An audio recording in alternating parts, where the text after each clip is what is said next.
Hi, everybody, and welcome to a special edition of Too Opinionated, where today I am absolutely thrilled, first to welcome Mark Roberts with Deck Cards back. I think this is Mark's third visit, and it's always a great time. Plus, he is upping his green screen game, so that's right. That's pretty terrific to have Mark back. And he's joined today with just one of my favorite actors that's out there. So thrilled to have Lew Temple join us today. So welcome, Lew, and welcome, Mark. Oh, good to be here. Thanks for having us. Thank you for inviting me and Mark for reaching out. It's great to be here on a Tuesday. Is it Taco Tuesday in your households? Because it is in mine. Yeah, absolutely. Every Tuesday.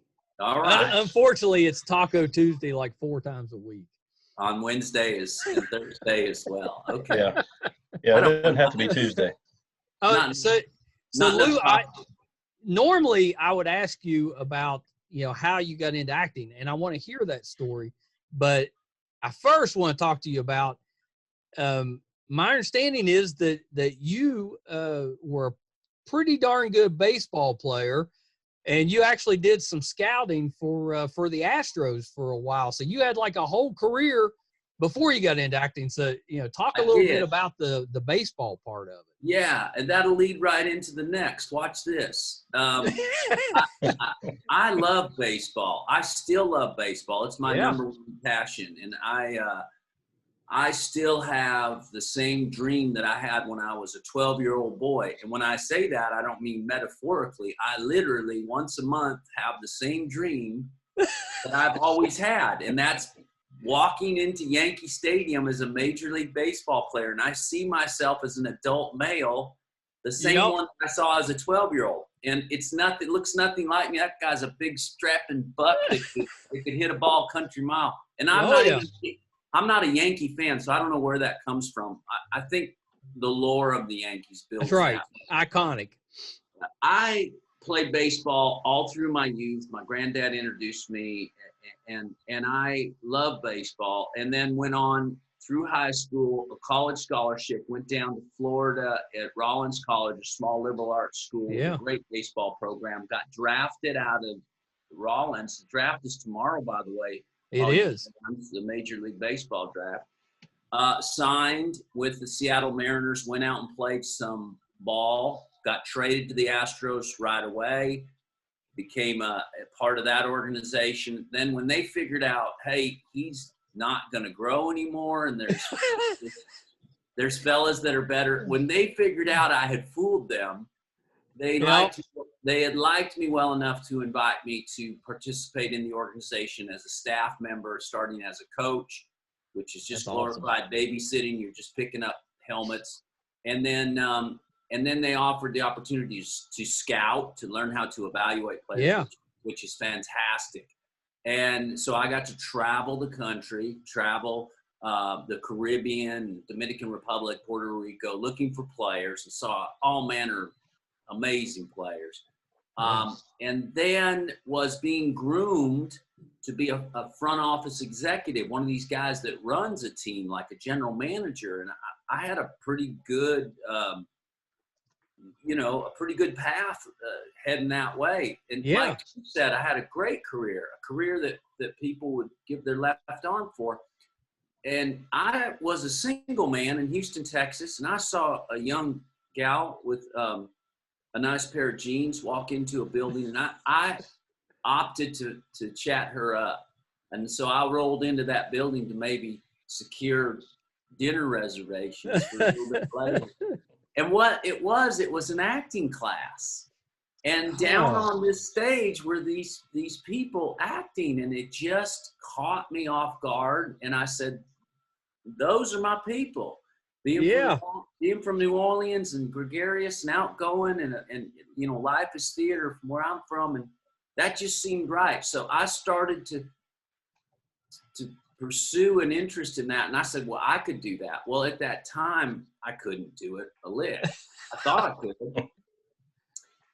And it was a very strange time. I met Charlie Sheen was in Houston, Texas, doing a movie. Yeah. He introduced me to some people. I got a chance to go out and do Angels in the Outfield by virtue of my friendship with Charlie. He wasn't doing that movie, but his friends were, and I chose to either go do Major League 2 or Angels in the Outfield. I went west. And during that time, my job was not secured because the team, the Houston Astros, got sold. And the new general manager, who was Bob Watson, a friend of mine, said, hey, you don't have to hurry back. And I said, oh, I know what that means. I better hurry back. And that's right. He said, look, baseball's a lifetime occupation, and you've got this other passion, and if you don't pursue it now, you never will. Right. And so he said, I'm not firing you. I'm just not rehiring you. So he kind of kicked me out of the nest. And his words echoed in my mind when I made a decision not to return to baseball, which would have been the natural thing to do. In fact, I got a job offer for the San Diego Padres right away, and I turned it down to pursue an acting career, of which somehow I managed to pull off. So I've had actually a career. A left-hander they'd take, and someone would give up their right arm for the acting career. So it was a great story. Oh, It's always about a girl, isn't it? Always. I think if we just own up to that, we'd be better off. Exactly right. Exactly right. Yeah, that's a terrific story, and yeah, obviously Bob Watson had quite a career as a baseball player. Bob just passed, rest his soul. I saw that. He did, and he had an amazing career. This gentleman was an incredible person who never had any judgment. Like, I didn't play in the big leagues, but he talked to me like I did play in the big leagues. Yeah.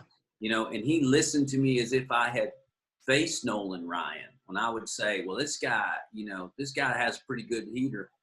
I'd talk about some college kid over at LSU, and he'd say, okay, let's go look at him. And he's just a lovely guy that always had a great smile. He lit up a room. A wonderful personality, and I'm thankful. I'm really thankful that I had a chance to be around him, and that he gave me that advice because I listened. Yeah, that's so terrific. So I want to ask you about the acting, but I got a couple of baseball questions. Please, I love it. So let's start with what was your position coming out of college? I was a middle infielder, so I would play shortstop, and invariably there was some young Latin player from the Dominican that was much more skilled than I, so I'd get pushed over to second base. And then finally, at the end of my playing days, I was, a guy that was a utility player. Right. I've still got the last ball glove that I used. Oh, look at that. That I always, there's nothing better than having a ball glove, I think, in your hand. Just for all you players out there listening, when you're watching television as a young boy, keep that glove in your hand and just pop that ball in there, because it really teaches you about the seams. You got to get all four seams and how you pull the ball out without looking at it and do that. So, but this was the last glove that I played with, and I feel a kinship to it. But middle infield for sure. And I had decent range. I could throw from the hole. I had a good arm. I ran okay.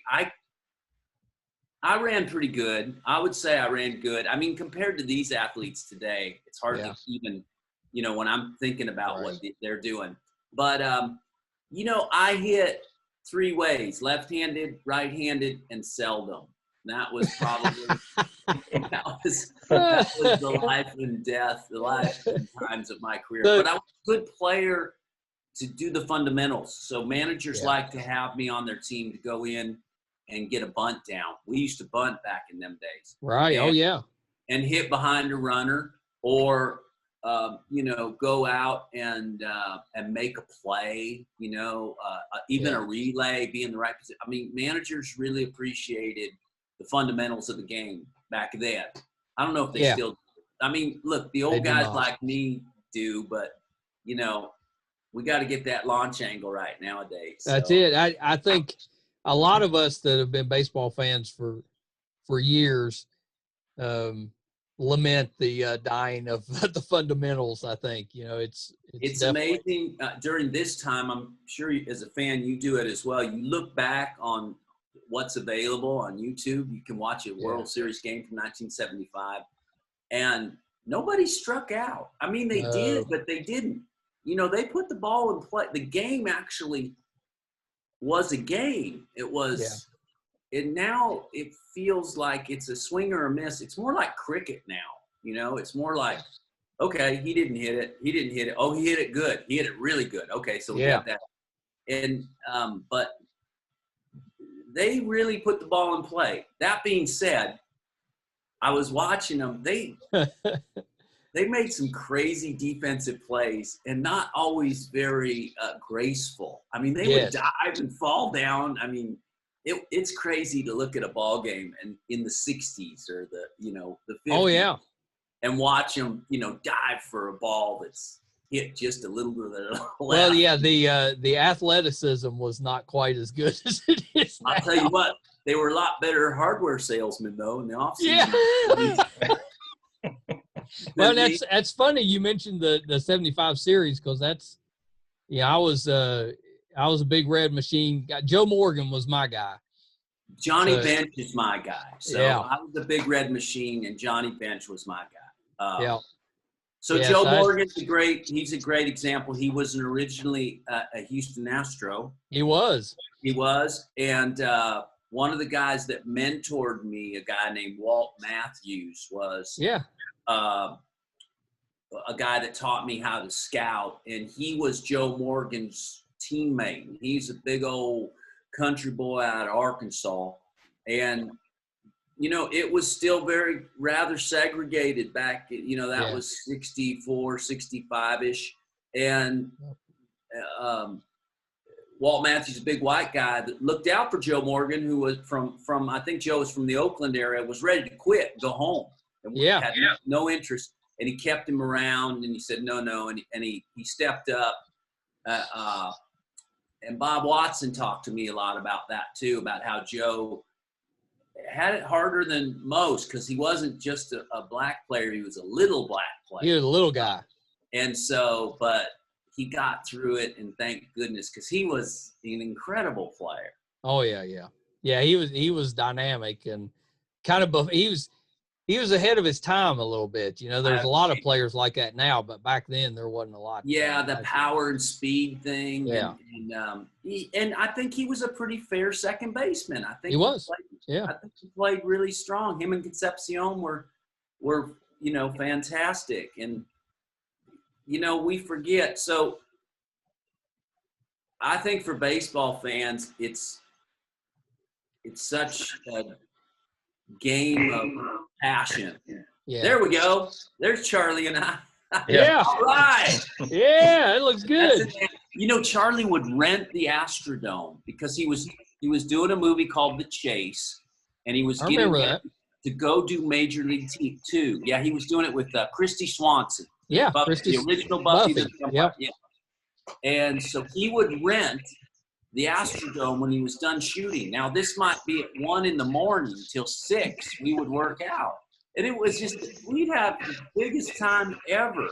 And I'm catching him right there. He wanted to do a lot of pitching, so to get ready. The wild thing. He was the wild thing. And, and I'm going to say this about and I don't stay up with Charlie much anymore. It's been several years since I've said hello. He's nothing but a gentleman in my presence, I have to say. I didn't experience any of the untowardly behavior or, the stripper life or anything. Yeah. But he also looked at me as a baseball guy. I think he had a certain respect for that. I was just tagging on his coattails to get a break in the acting world. And it all kind of worked out for both of us. Yeah, I've always liked Charlie regardless. I mean, yeah. He's a good actor. Yeah. Look, when we Wall Street is incredible. Yeah. He told me he didn't remember a thing. Well, Platoon and yeah. Yeah. I liked him in Young Guns. You know, he was in the It's great and Young first Guns. of that. Yeah, so I like the movie he and his brother did. Was it called Men at Work? Men at Work. Yeah, Yeah. That was fun, right? they were trash men, right? Yeah. I Yeah. mean, he did a lot of great movies, but he also did a lot of fun movies, you know, that were sometimes rather silly. I'm not sure Men in Tights is one that I want to bring up.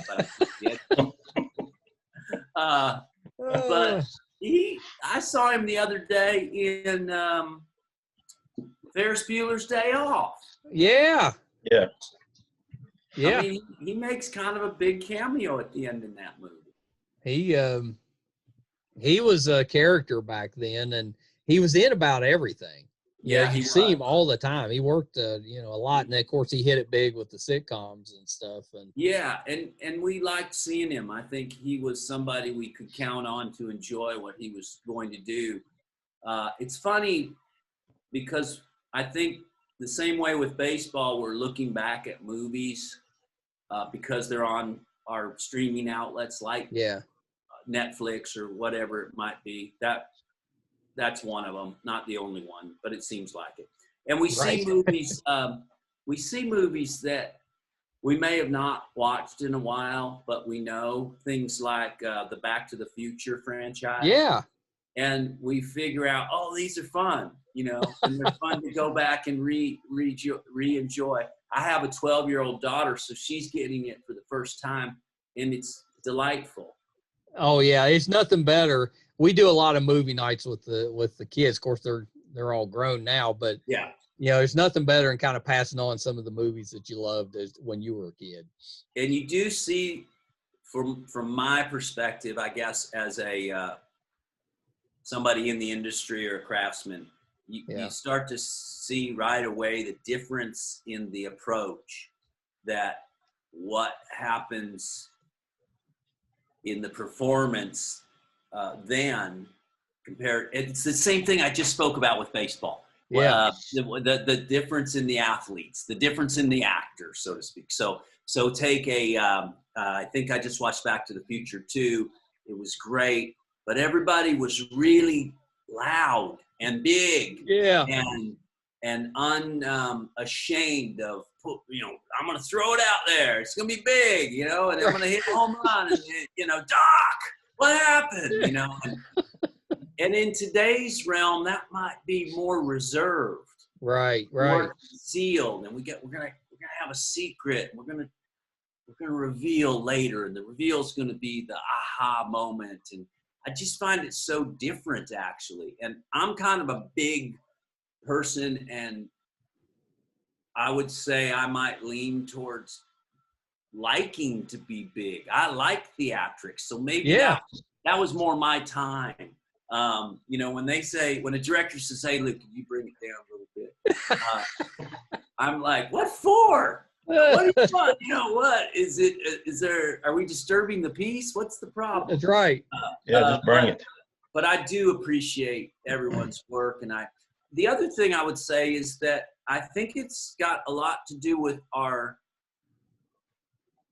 medium of watching. We're actually looking at things not only on our devices, but mostly on our devices, as much as, you know, we're not actually going, well, certainly we're not going to the movie theaters. Although in Virginia, ours aren't in open. West Virginia, yeah. In West Virginia, are your theaters open? No, they're still closed. Yeah, ours too. So, but soon.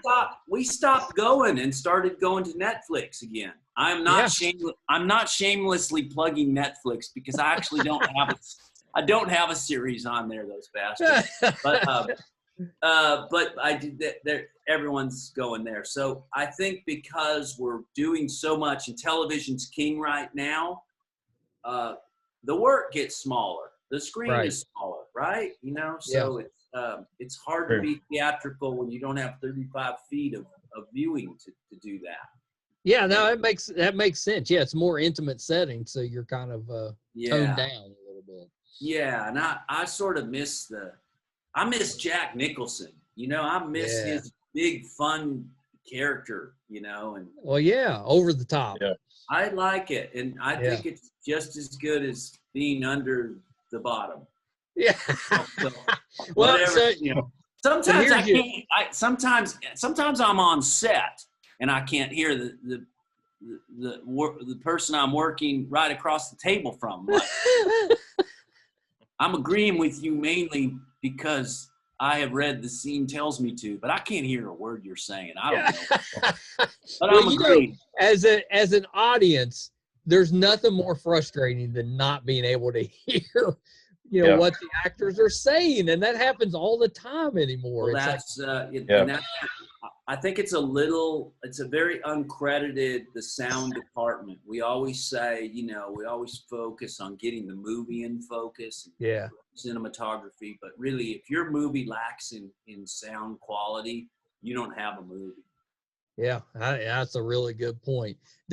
So here's you an acting question.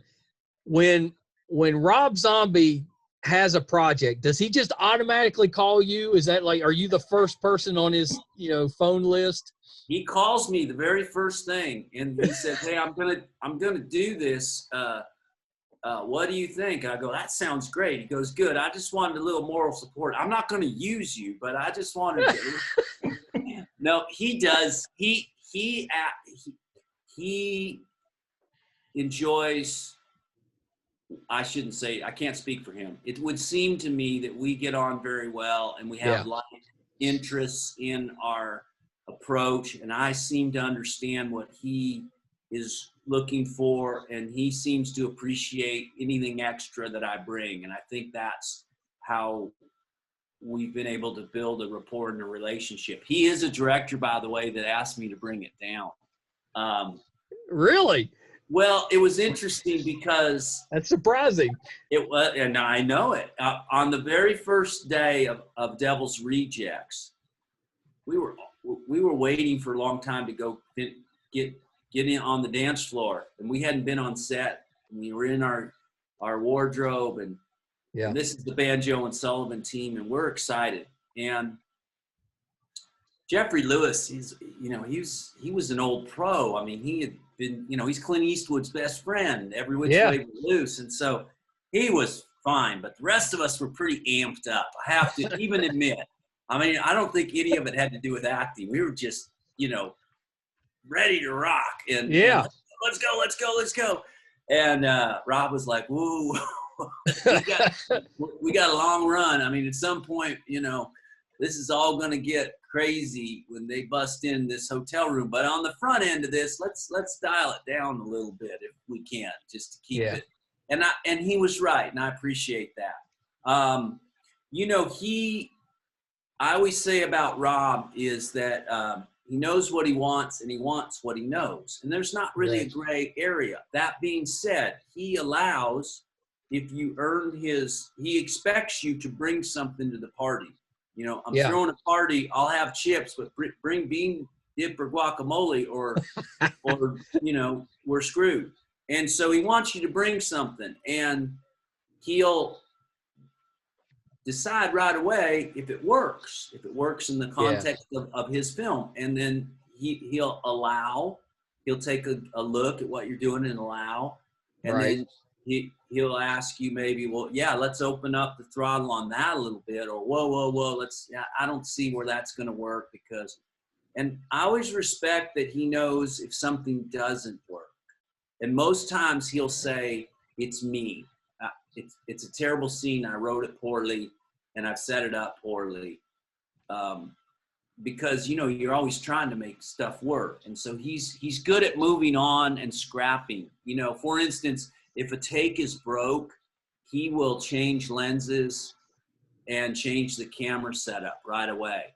He'll say, "Look, it must not have been meant to be. So let's move on and change it up. Same scene, but we're going to shoot it a different way," which I really appreciate. And that's cool. So for Adam Banjo, typically, there's Adam Banjo that was on the page, and then there's Adam Banjo that I bring to it, which was about really building an arc for a bunch of false bravado, a bunch of talk on the front end.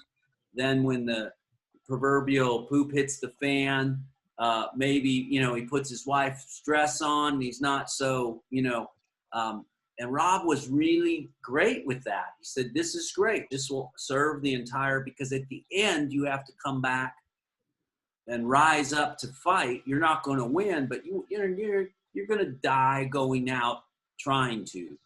And, right. and makes it that much better calling for Roy and, and the pain of losing your friend and being killed by Otis, who we had him down. I don't know how the hell he got out of that.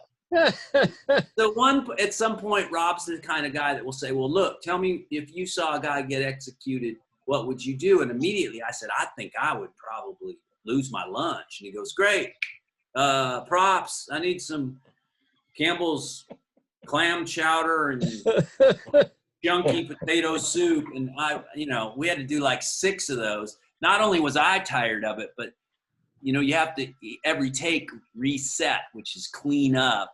So, the crew had it with me, but it works perfect, and then that's awesome. Mosley's able to build into it. And so Rob's really great with that. And so he does it. The other thing about his ensemble, like to your question, does he always call? He calls when it's right for me, but it also affords him the opportunity to work with new people. So he doesn't have to worry about a Bill Mosley. He doesn't have to worry about a Jeff Daniel Phillips, or he doesn't have to think about what Lew Temple, these guys, I know what they do and I know what they're going to do. They're the guy, they can show up to camp late. They'll be fine when the season's ready to go. These new guys, I'm going to get to know, work with, and understand what they bring to the party. And that sort of helps him even grow his ensemble, which he's done a lot. He's really, he's transitioned. And then at some point, I think in order to keep, just like his music, I think you do have to stay, you have to evolve and stay current. So you can't always go to the well with the same guy. Right. But you can use them, but it's good to kind of introduce new players in too. Yeah, no, that's really good. How did the two of you meet up? How did you first get connected with him? I was here in Los Angeles, and the casting director who knew me from Texas, there was a movie that they were doing in Dallas, Texas when I was a Texas actor, and it was called Serving Sarah. Okay. Matthew Perry and what's her name? The British lady. She's so pretty. Anyway, I've seen that movie. I got sick. Yeah, it's about serving divorce papers in the state of Texas. And I got sick. Very sick. Hurley. Who is it? Elizabeth Hurley. Yeah. Oh, Elizabeth Hurley. Yeah, exactly right. Good job. I got very sick, legitimately, with cancer, leukemia at MD Anderson Hospital, and Matthew Perry was also sick. His was rehab. So the big question was, who's going to get well first? Right. Lew or Matthew. And but anyway, I wasn't well enough to make the movie, so they recast me, and Mike Judge did the role. The guy that Really? Beavis and Butthead and Hank Hill. Mike Judge did the role that I was going to do, which is great. But the casting director, Monica Mickelson, always remembered me and always invited me. And when I got to Los Angeles, she said, I've always had a think that you've got something. So she was kind of the one who discovered me here in Hollywood. Awesome. And so she brought me in. I read this script. I'd never read anything like this in all my live long. I mean, I had not done horror. And the very first 3 pages, there's this giant dragging a naked girl through the woods. And I'm like, what? What the heck? When I'm reading it, I'm like, oh. I mean, half the time I'm blushing and, And so I go into audition, interestingly, and there's some cool dudes. Steve Zahn and Jeremy Davies are sitting there, and I'm like, wow, I actually really am fans of their work. And then come to find out we're all reading for the same role, Adam Banjo. I'm like, well, I know how this is going to go. So I leave, and I go to South by Southwest to see my buddy play. I get on a Actually, I think I didn't have enough money to fly back then. I think I used to drive. I drove from Los Angeles to Austin, and I'm in his backyard, and I get a phone call. I have one of those cell phones that had the walkie-talkie in it. Can you hear me now? Yeah. Was that Sprint? Maybe Sprint or Nextel. Nextel. Yeah. And this casting director, Monica Mickelson, calls me and she said, Rob saw your tape and really likes you. And I'm like, really? Wow, that's great. And she said, this could happen. I go, okay, I'm going to go get a cold beer. Keep me posted. And I didn't really think much of it. And then she called back and she goes, yeah, I think it's going to happen. Just letting you know, like the next day. And then I got nervous because I didn't know what to think. And so I called a friend of mine, a boy from the South named Walton Goggins. And and Walton had done House of 1,000 Corpses for Rob. Yeah. And Walton and I had gotten to know each other during the Apostle audition process because he and I were auditioning and he was still in the South back then. Yeah. So I said, Walton, well, I don't know what I'm going to do. I'm a good Christian boy from the South, and this devil worshiper wants to make a movie and use Rob Thomas. And I said, he said, oh, man. He goes, shut up, stupid. He goes, do yourself a favor. Do that movie. You're going to have a great time. It's a great experience. It's creative. And Rob's going to be a friend for life. And that's the truth.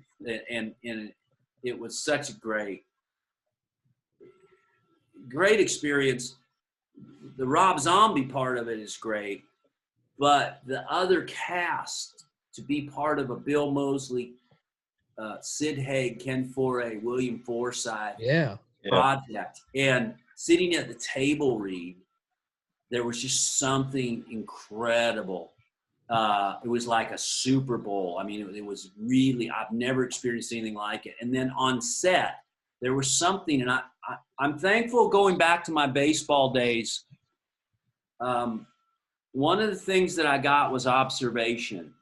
As a player, you start to size yourself up, you start to observe, and you recognize where you're going to be able to have an advantage and where you better watch out for. Right. And when you're out looking at players, you're observing them and looking for their strengths and their weaknesses. And so I'm an observer. And so on set, I was observing, and I was watching, what is it that's happening? Why is this so intense and capturing and entertaining? And I was watching, and Moseley and Haig, God rest his soul, and Ken Foray as well, they have this impending encroachment of your space. So they're ever so slowly leaning into the camera while they're working, and you naturally are rather backing up. And it's just minuscule, but it's enough to be effective. And they were so good at it, and I really learned a lot. And I spent a lot of time with Bill Moseley talking about this work and talking about the horror genre, because he's fantastic and he's really intelligent. I was asking him, well, don't you want to go do other stuff? And he's like, well, I'm going to tell you, Lew, on other stuff, I have to say he went that way. But on this film, I get to build a character, and I recognize, and he's always done that. And then getting to spend time with Sid Haig, not just on this movie, but just out on the road with him at conventions, and getting to know him and getting to be a part of his storytelling, listening group. That's amazing. Really, really an enjoyment. And then also, just even on that movie, getting to spend time with Jeffrey Lewis, who's also passed, God rest his soul, who is Juliette Lewis's daddy. He did actually have a card that said Clint Eastwood's best friend. And he would give me these great pearls of advice. He'd say, things like, son, whenever you're, doing a scene with the lead, always put your hand on his shoulder when you talk to him. That way they can't cut you out of the movie. I mean, that's a tough, that's a hard pearl of wisdom to get these days, That's awesome. And so that was just so much joy, and those guys were. And Jeffrey was a delight, and Ken is the same as is Mosley, Bill, and Sid. And I have a lot of reverence for them, and I look at them as lions of the genre. Sure. As kings. And I know that we're kind of slick in our horror films today. We're pretty good, but that thing that they did, I don't know. I don't see it always, I don't always see it. And so I remember what it was, and Devil's Rejects to me is a classic, and I feel like there was just something special. I think a big part of it was that Rob took and he had the time to be able to nuance every character, right? Where we really, even the guy selling chickens, we love him, right? I mean, yeah, of course. And so, I mean, every character had their own little mini arc, if nothing else. And, and today, the filmmakers are really under a lot of pressure to get it turned around, get it done, get it in for budget, get it edited, get it out to product, get it processed. It's just this week's special. And I don't blame them, but, sometimes the Tarantino movie, we shot that was 100 days. And you don't get to do that anymore. You just don't. That's, you get to make a movie in 20 days. That's a long time. People are making them in 10 nowadays. So I know there's a lot of handicap, but the young filmmakers are good. They're good at making movies in 10 days. Yeah. Your son will be good at doing that. And they figure that out. It's interesting because my daughter asked me the other day, why did we have to see the school and then we come into the school in the classroom? And I'm like, well, that's called an establishing shot. She goes, well, clearly they're in a school. There's a blackboard and chairs. We don't have to see the schoolyard before we go into it to let us know we're heading that way. And I'm like, well, now that you mention it, I guess you're right. Yeah, she's right. I watched that Once Upon a Time in Hollywood not too long ago. They were actually, my wife works out in LA, and they were filming it when she was out there. So she's like, when this comes out, we got to watch it. Well, we never got around to it. And I finally got to watch it, and I was like, hey, that guy's coming on the show. I didn't realize you were in it. That's a good, don't blink or I'm not. And that's a good example of how this business goes typically. Sorry to relate everything to baseball. For me, that was I'm okay with that. That was like being a Montreal Expo and being invited to the Major League All-Star game and not getting to play. Yeah. It's great to be invited, but it sucks not to really get to play. So most of my stuff is cut from the movie. So a lot of my dialogue, I think all my dialogue, scenes that I might have had with Leo and with Timmy Oliphant. Yeah.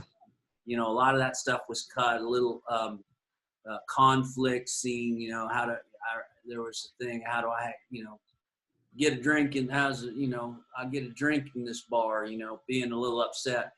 But that thing was so big and there were so many players. It's just the way, and you have to be like, okay, well, Quentin, he invited me and he invited me on the back of my baseball card. He invited me on my credits, and he liked what I had done. He was particularly, and I had met him when I had auditioned for Django Unchained. Yeah. And so he's always kind of thought of me, but he loved Tony Scott and Tony Scott movies. Yeah. And he noticed that I had done 3, and he always felt particularly unstoppable that I had done such an interesting job that he wanted to work with me. So he brought me in, and it just didn't work out that we got as much to do as maybe we'll get to in the next time. Maybe he'll remember and say, hey, Lew, I got this other thing. But it was nice. I mean, at the time, I was kind of bothered by it, like, pouting. I didn't really get to do my But looking back on it, what I did get to do was watch Leonardo DiCaprio work and Brad Pitt work and Al Pacino work, and I got to see some gamers, man. And then and then as much as anything, watch Quentin Tarantino work. And so a casting director reminded me the other day, you've worked with some really amazing directors. Right. And that is a gift. A lot of people haven't worked with those types. And we talked about the lions in the horror genre. There are lions as directors as well that make these big things that we don't make anymore. You know, Tony Scott, the Top Guns, and you know, Man on Fire and Unstoppable. Those are big action-driven movies that maybe don't get made quite as much as they used to. Yeah, unfortunately. So those are movies that we like and that we're able to, you know, always be entertained by. And so I've had a really nice opportunity to see great players and great directors as well. Yeah, you really have. Unstoppable was a terrific cast in that movie, especially. Yeah, that thing and was being able loaded. to, you know, so watching Denzel work every day is an acting lesson. That's an acting lesson. And if you don't take it as such, it can slip by you. You don't know it's happening. But if you observe, you're like, I saw what you did right there. And so it was a lot of fun. The scene where I am taking credit for, you know, stopping the train. That's right. Denzel and Chris had to be in the scene and be behind me. I was like, hey, D, you know, today I think, I'm looking at the script. Oh, yeah, I'm doing all the talking today.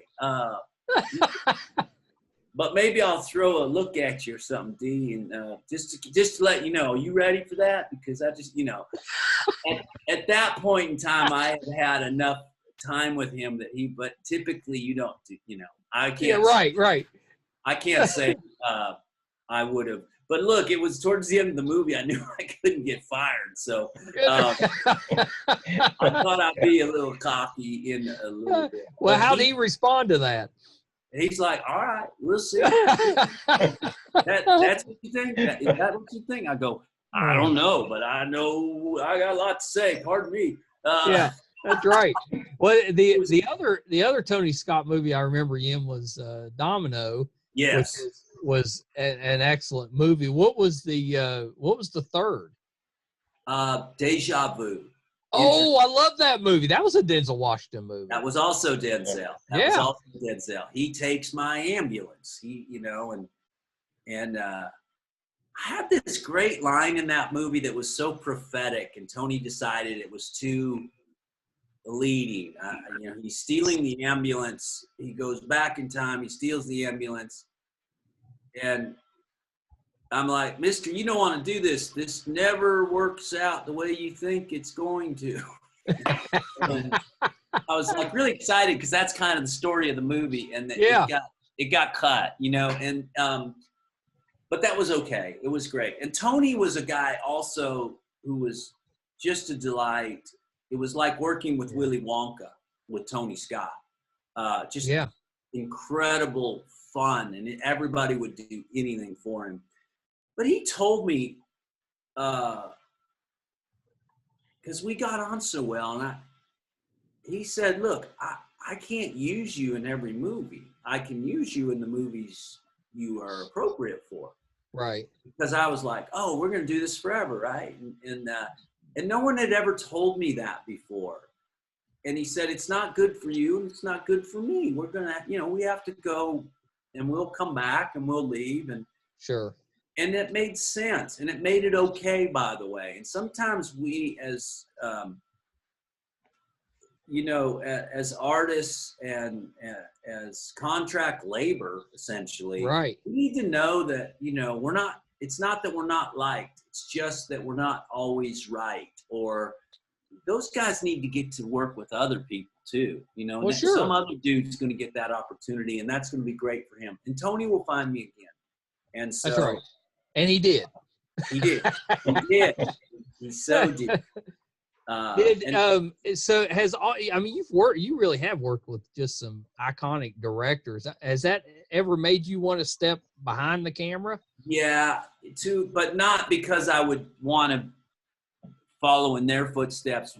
What they do is so beyond the scope of what you should ever set out to do. You've got to, if you're going to air Jordan, you better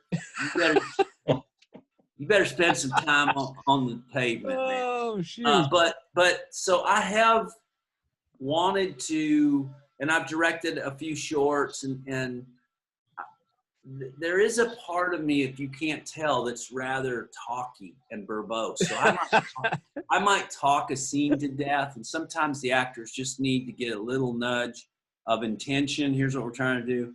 Let's go.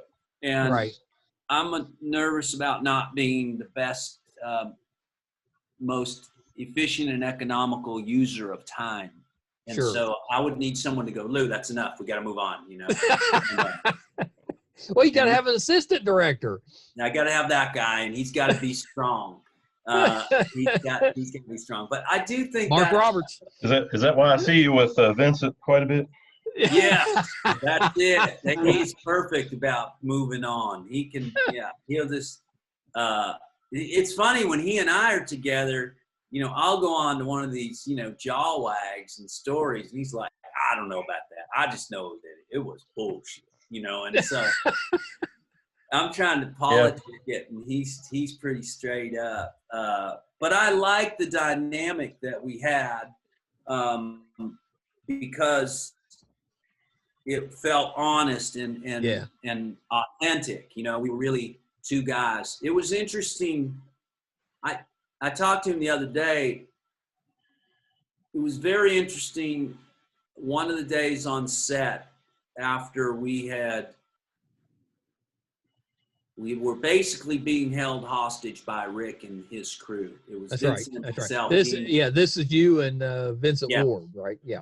And the script had been written as such that we're both rather begging for our lives. Okay? Right. And it didn't ring true to me at the time. Again, I'm from the South, and we were in Atlanta shooting. We'd been in Atlanta for months working. And the reality was, as a white guy, I'm entitled to beg for my life. I get to do that, and somebody's going to listen. Right, right.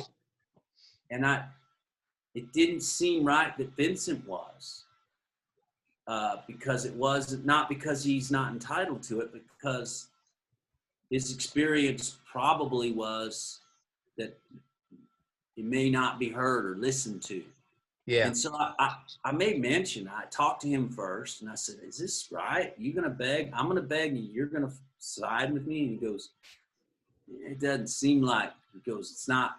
I'm like, "Well, what would it be?" So we brought it to the writers and the producers, the idea. And that's awesome. And they heard it, and it flipped it. And I don't know if you remember that scene, Mark, but Vincent says, "I ain't never begged for my life, and I'm not starting now.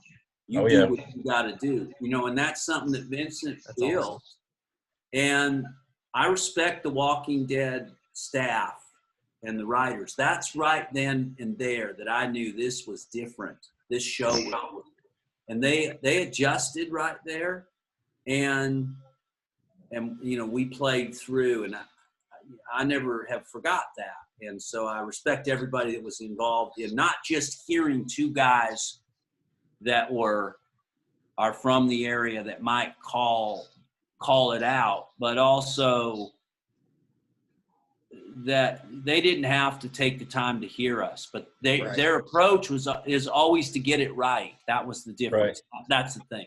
And so I really enjoyed that, and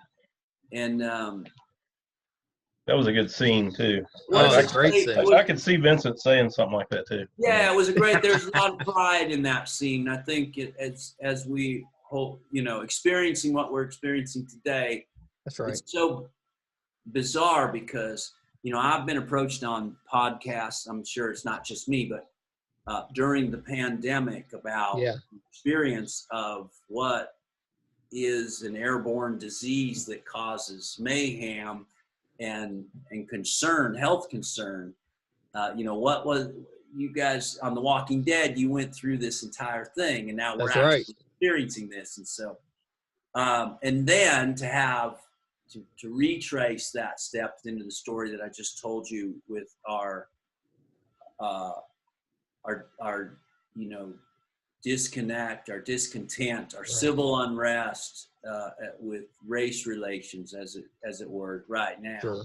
And it's just bizarre that show holds so much metaphor for what we experience. And then the thing that I always say that I was on the show, we spoke a lot about hope.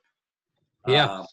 We didn't speak a lot about, well, we're going to do this, and if we can overcome that. We just spoke about hope in a general term.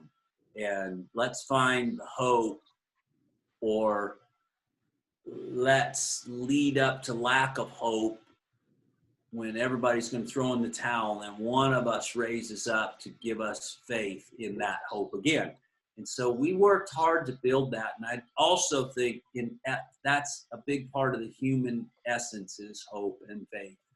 And that we were able to express that, to give that to the audience. So, when I speak about coming out of COVID-19, hope for sure. And when I speak about coming out of the George Floyd, Black Lives Matter, hope continues. Yeah. I feel like we're good at fulfilling hope. We're good at holding on to it, and we're good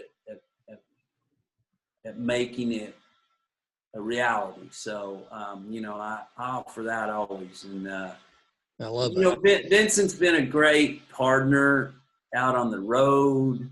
Yeah. We've had a lot of time. We've had a lot of fun. I like his company. I like his style. Oh yeah. He likes to eat good food. I like good food. It's not hard to get along with him. I like you guys. Yeah. Had you read any of the comic books before you were on the show? They had come across my desk, and I had looked at them based on the horror background that I had, that Rob Tom and the others that I'd done. And so I had seen them before the show came out, and I was like, well, comic book, pretty good, I guess. I'm not a comic aficionado since Casper, or my day, Sad Sack, or Yep. But it seems pretty good. It's real violent, Very violent. Yeah. Somebody was like, yeah, they're going to make a TV show, and I go, not out of this. Maybe something, but they're not doing this. And by God, they did. Yeah. And I saw the first season, and I was like, wow, they really are violent. And I was surprised, because up to that point, that was things that we were doing on independent television. And so it really surprised me. And so I was doing Lone Ranger when I was cast. I had originally been in for the role of Merle. They auditioned. Merle. And so I went in and did Merle. And thankfully they hired Mr. Rooker. And then a few weeks later, maybe a month later, they called and they said, would you come in and read for Merle's brother? We don't know his name. He actually doesn't have any lines. So just read the same stuff that you did for Merle, but do it different. And I'm like, what do you mean? Like he's his twin brother? Nah, he's his little brother. I'm like, okay. Well, thankfully they hired, Mr. Reedus. And then when Axel came around, I think I just put a seed in their garden that they liked me and they thought about me. And so, but I did do an audition for Axel, and it was a very strange scene. It was fake sides, a fake scene they'd written where Axel and T-Dog were comparing mustaches. And and I'm only assuming that because at the time when I was doing that audition, I was on The Lone Ranger. I was doing the movie The Lone Ranger. I had a big Texas handlebar mustache at the time. Yeah. So much so that when The Walking Dead hired me. I almost didn't take the role because I was still filming Lone Ranger, and I was certain that they were going to make me shave. And I was like, I can't shave. I'm still on contract over at Disney on this film. So, you know, I don't want to get into that pissing match with you. They're, no, we love your mustache. You can have it. I'm like, you say that now, but I know I'm going to get it. But it worked out, and they loved my mustache. And Axel's mustache started to precede him, that daggone thing. And so that's great. I knew that that the show, by season 3, we were just coming out of Herschel's farm. Right. The show had kind of been sedentary. It'd been at Herschel's for a long time, a lot of campfire talks, you know, and so yeah, we were fresh blood. It was really exciting because we were the first new faces in the season, and it was super cool. People were waiting for us, and then it just blew up after that. You know, we go to Woodbury, the governor. Oh yeah. From us to Terminus, and now it's just, you know, new humans all over the place. And so, but up to that point, there hadn't been. So it was rather exciting. The other thing, we talk about, you know, evolution. At that time, the show really was about Rick, the sheriff. And yes. all roads led to Rick. And then lately, the show, obviously, he's not on the show, but, you know, starting seasons, I think 5, 6, 7, the show started to take other storylines. And so it didn't always run through the sheriff. And I think that changed the dynamic of the show just a little bit. Yeah, I think so too. I think so too. I'm amazed they've hung in there as long as they have with it, because you would expect a show like that to end after a couple seasons, but they keep putting out pretty good quality.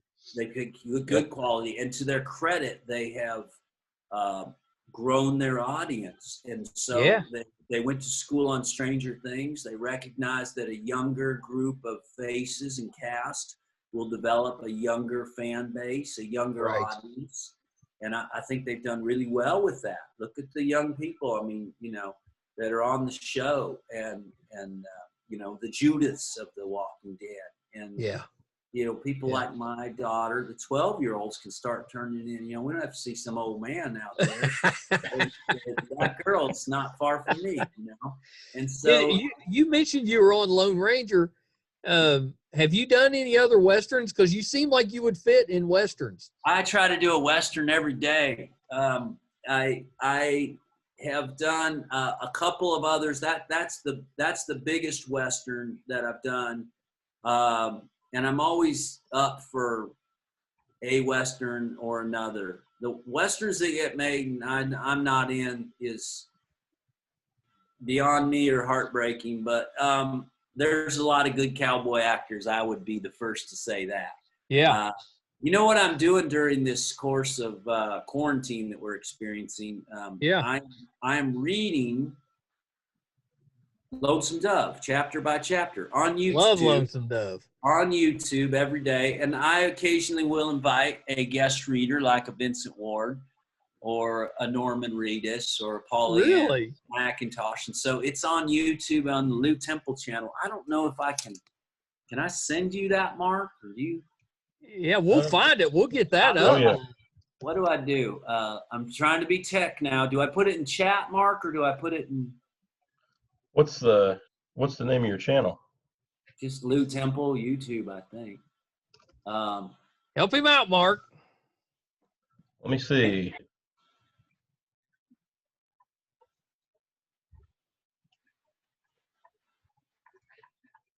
I'm gonna see if I can find it. I'm gonna send you a link of where it is right here, Mark. Sorry, folks that are. Oh yeah, it's worth it. Is this in the chat? Can I send it to you in the chat, Mark? Yeah, you should be able to. All right, so here's a link of today's episode, and then I'll just pull up my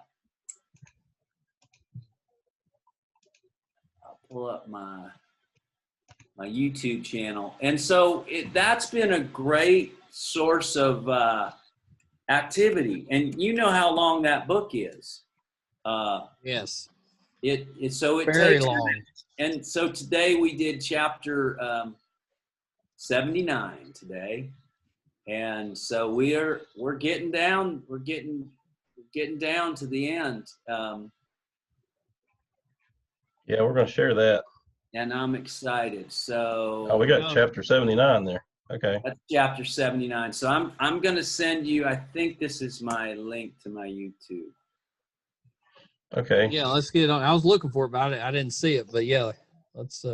Yeah, that's awesome. I love the fact that you're bringing in guest readers. That's great. It makes it great. And you know what? I don't ever look for a chapter as to what, who reads what. So it's great because I'll bring in a young lady to read, and it'll be on some dark, gritty, dug in, cowboy thing, with a lot of, weight to it. And she'll just read through it and it'll be perfect.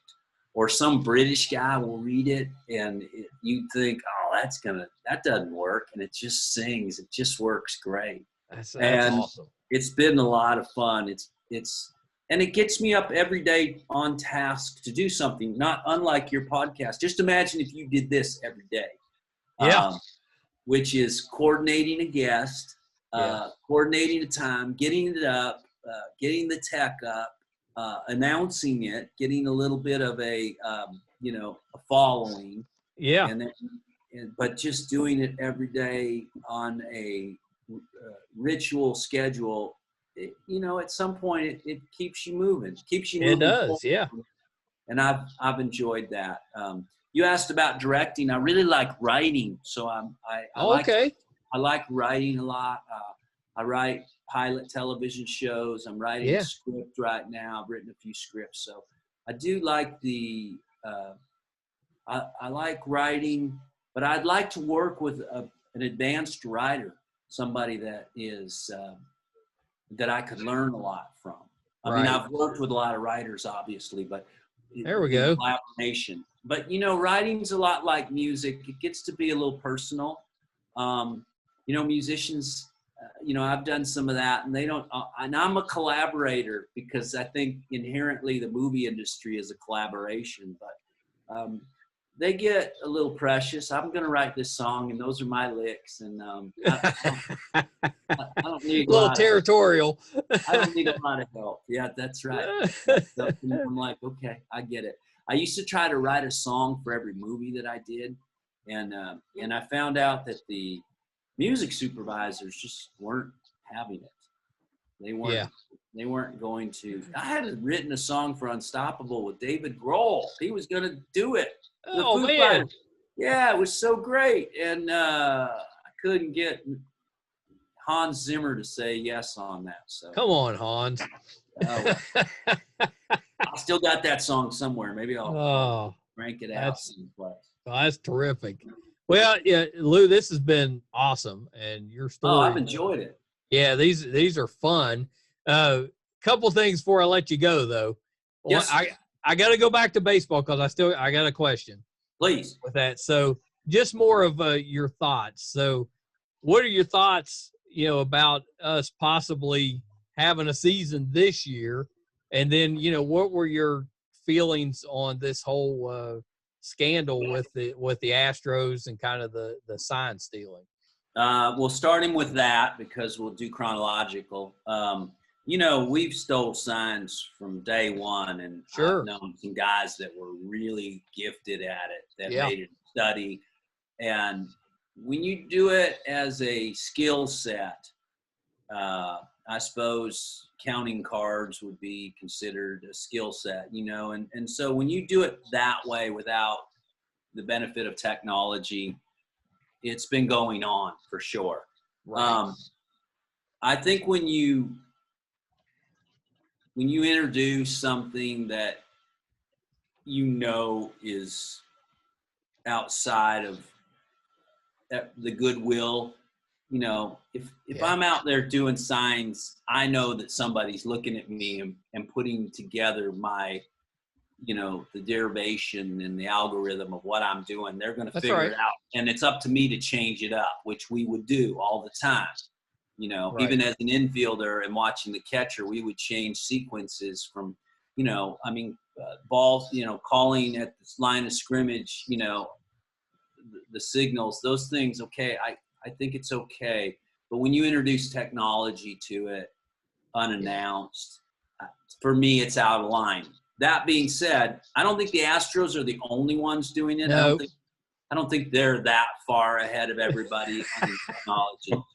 I do think they got caught, but I think that it's bigger than that, probably, that we'll not know. I mean, knowing baseball and the politics of baseball the way I do, I think the Astros were doing other things. And this was probably the least of the offenses against them. Oh, so in other words, they could have really gotten in trouble for some really heavy stuff. I don't know what it is. I haven't heard, but that's my suspicion, that the commissioner said, and the league said, in the form of the ownership said, here's how it's going to go. You're going to take this penalty, or we're dropping that whole sack of coal on you for what you've been doing. And that's my opinion. I think the owner made a choice as to whether to throw his soldiers under the bus in the form of Hinch and Lunau. Yeah. Or stand up with them. He may not have had a choice. He may have been told and dictated, here's how it's going to go. Sure. Collateral damage are going to be these two guys. Hinch gets the worst of it from my money. I think Lunau is entirely complicit, but I also recognize maybe Hinch too for not being able to stand up. Yeah. Whomever that is heading that charge, whether it's a Beltran and Cora, I don't know. That's what you hear. So everybody gets penalized as that goes. And like steroids, it's probably not the end of it, but it will curtail it enough. And do I think that a World Series should be given back, or the pennant taken away, or no? I think what's done is done. And you can't do that. And those things are in place. As far as the season goes, my intel tells me they are going to play, even if it's just a short 50-game season, based on a contract. It's based on a contract that was set up at the beginning of this. Yeah. If we get a chance, we're going to do this. Do you agree to that, Players Union? The Players Union said yes. But I honestly think that whatever happens has nothing to do with this year and everything to do with next year, which is the negotiation of the new players, of the new contract. That's right. And I think there's a lot of posturing for that. And I think the players are going to come back and say, we've given a lot in the last several years. We got a lot in the beginning, but we've given a lot, and we want some back. And we caved in. We didn't want to go play in 2020 because I don't think they really do. But we did. We honored our word. Now we want a better negotiation. But I think it's going to create a little bad will at the negotiating table. Sure. But there's always that. We have to get over that.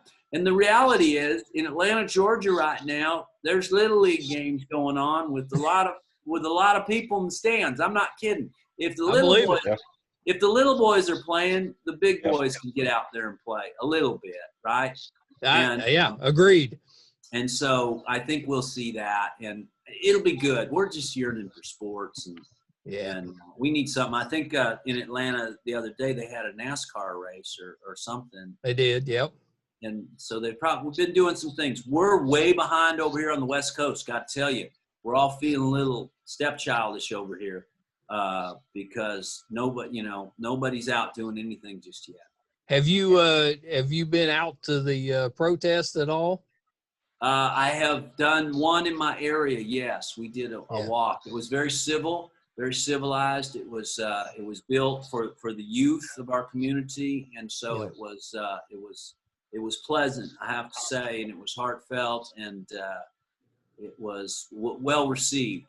Other than the first couple of nights, like every major city, I assume, things have been fairly peaceful and in good taste. Yeah. That's good. That's good. Well, Lew, thank you so much. This has been a highlight of the week for me. This has been terrific. I've enjoyed it, Mike. You take care. I'd be happy to come back. Oh, I'd love to have you back on, and especially because Brett didn't get to make it, and he was excited to meet you. Tell him I said hello, and I appreciate it. Yeah, I will. And Mark, thanks for having me. Thank you for inviting me, buddy. Oh, yeah, definitely. Hey, Mark always delivers. That's right. Did this. We were scheduled for Merrimack, Camp Merrimack this year down in Sonoya, but of course that we were right in the thick of the COVID unrest. So we'll get that again going next year. I think that we will slowly but surely get back out and amongst, and when we do, we'll all be safe and happy and glad to see each other face to face, right? Oh, it'll be fun. Yeah, it'll be worth the wait. But we've gotten pretty good at these. Right. We were doing all our podcasts by phone before all this happened, so it kind of forced us to start zooming. You got your big boy pants on, and look at you now. Yeah, that's right. We're out there. Hey, Lew, we've got Mark's got your YouTube channel up, but great. Where else can people find you at? If Lew Temple actor on Twitter. Okay, it's a good place. Lew Temple on Instagram. Yep. Oh, you're up on all the main thing. Are you TikToking yet? That's the one that everybody's supposed to do. I don't have the moves to TikTok. I talk enough. If you can't tell, I talk enough. We don't need a tick in there. Well, I should have asked, but anything that you have upcoming that we can see you in? There's a really good film on Netflix called The Endless, which is kind of a sci-fi, ethereal ghost story. Interesting that you'll like that. That's quite good. And there's a film. It's called Feral, which is about a virus, oddly enough, with Scout Compton Taylor, and I did that. And it's kind of apropos to what we've got going on. I would say, go out and see Once Upon a Time in Hollywood. It's a pretty good movie. That movie's great. Yeah.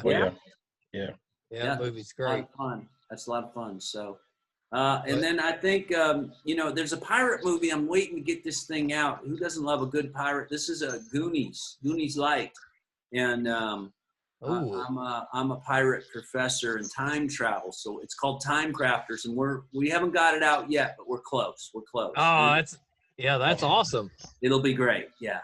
If you throw the Goonies in there, that's exciting. It's great. Yeah. I think, that's one to revisit during our downtime, right? Definitely. Yeah, for sure. That's my mother doesn't go to the movies. She just doesn't enjoy the movie theater experience. So the only movies that she has seen that I know of at the theater, Goonies and E.T. That's the two. Wow. Well, those are two good ones. I mean, those you are pick some good ones. Yeah, she knows she knows how to pick them. Hey, Mark, as always, it's wonderful to have you on, even if you're just a presence in the background. But I love what you do. I think the dead cards is such a terrific idea, and we've talked a few times about that on here. And it's I know it's something that's going to just explode at some point. I know it's building, but give our viewers and listeners the website and where they can go to see some of those cards, because they are outstanding. Okay. Yeah, it's pretty easy. It's www.thedeadcards.com. I've done some updating recently, so pretty much every card I've made is out there in the gallery right now. Even, some of the stuff is fan art and it's not been printed. Because of course I like to, if it's something I'm going to print, I like to at least have contact with the person. Sure. But everything so far that I've done is out there. And just and just like with Lew, I've got his card out there too. Yeah, it's fantastic, man. If you haven't seen it, Love that y'all card out there, they're really quality work. So great. Yeah, it's really good. I appreciate that. And that's what I went back and watched 31 again, and I was like, I got to make that one. Yeah, that's pretty colorful. That one. That 31, that's a whew. That one scares you just to look at the promos. That was not an easy film. Everything I've done, I think that's been the most difficult. Just for trying to make reason, trying to make sense of it, and just being that type of a distasteful person or human actually was not easy. And so Sure. you need direction right there, and Rob provides that. So I appreciate that. That's probably the most difficult film I've done. Yeah. Yeah, I could do that. You pulled it off well. It was we enjoyed that one. that psycho head and his brother, they're not the two you want your daughters dating. That's right. Really. Yeah, you don't want to be bringing them home. No. You've got to give some respect to that, because I'm watching that and I'm going, man, how's he doing that and pulling it off so well? It was work. It was for sure work, and and that was one we didn't have as much time or as much development on, and Rob was not going to get caught up with spending time to have to make as much reason as I actually needed. So I give him credit. Lew, you're the actor. I'm just going to push you out there and you get it done. That's good. Look for a hole and push through it and get a first down. All right, let's go. Count yourself lucky. Yeah, count yourself lucky. You got screwed by the best. Well, thank you guys so much. It's been fun. I've enjoyed it. I've enjoyed it. Thank you. And it's nice to do it right in the beginning of the week too, where not everyone's dog tired. That's right. You got to get, as you get older, you figure out that you got to do stuff early. That's right. Get ahead of it. Well, thank Lew, you guys. I appreciate it. I really appreciate you're welcome, you coming Mark. on. Yeah, you're welcome back anytime. And Lew, same to you. I mean, please. All right. I'll please look forward back. to it. All Take right, care. guys. Talk to you again real soon. Bye-bye. All right. Thank you. Bye. Boy, Lew is outstanding. I could talk to him all night. Yeah. That was fun. Yeah, he's one of those. Every once in a while, I'll run into somebody in an interview that, I mean, I could listen to them talk for hours, and then I got to remind myself, we're trying to do a show. We can't just go on forever.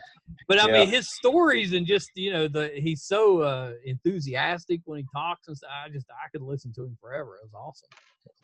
Everybody that meets Lew really likes him. I mean, it was funny because I met him last year and we were at Camp Merrimack, which is down in Georgia. And it was funny because I walked in the place and to be honest with you, I was in awe. I was just like, oh, this is awesome, because I'm seeing all these guys, all over the place. Yeah. They're just everywhere. And I meander around and make it down there to where Vincent and Lew are at, because I mean they're buddies, and they set up pretty much in proximity. Of course they film together. Yeah. And I get down there and I'm talking to Vincent, and I just kind of stop by there. I was like, hey Vince, he talks to me. And it was cool, but what was funny, it was just funny because he had seen someone that he knew, because there were still people filtered in there, still some of the other actors. He didn't want to be I guess he didn't want to come off as rude. Yeah. But Lew wasn't really talking to us three, because he'd kind of been talking to somebody else that was right there. And that person had walked off. Lew was just kind of standing there because he wasn't really in our conversations. He was kind of looking around. And I could tell, I was getting ready to walk off anyway. But Vincent put his hand on my shoulder and goes, have you met Lew? I was like, no, but I was headed there. Yeah. Oh. I was wanting to tell Lew that. I just thought it was funny. That's hilarious.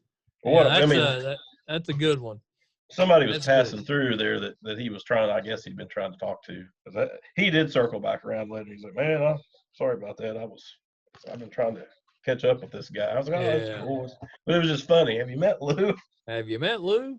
That's awesome. Well, hey man, thanks a lot. I really appreciate you bringing these guys on, and they're they deliver. They're really great, and Lew was terrific, and I just think he's really interesting where he was a baseball guy and just gave it up to become an actor. I just think that's a great story. Yeah, he's. Really cool. It's cool to get some of these guys because they've just some of them have done a lot of different stuff. Yeah. And that's what he's worked with everybody. I mean, he's worked with the big timers. So that's something else. Yeah, you look at all the people he's worked with. I mean, that's pretty cool. Yeah, it's pretty cool. Well, Mark, thank you very much, and we'll talk again soon. Get some more on, and definitely we need to bring Lew and Vincent back. They were both. Let's try to get them together if you want to. I'd like that. Let's do that. That'd be fun. That'd be a good. That would be a fun one. I'd like to. I'll just turn them loose, let them go. That would be a good one because you talk about the stories. Yeah, that'd be great. Well, hey, thanks everybody for listening to the show. We appreciate you. Definitely check us out on Facebook under Meisterkhan, and you can check out the deck cards on Facebook as well. Please do that, and thanks for joining us this week, and we'll see you again real soon. Goodbye.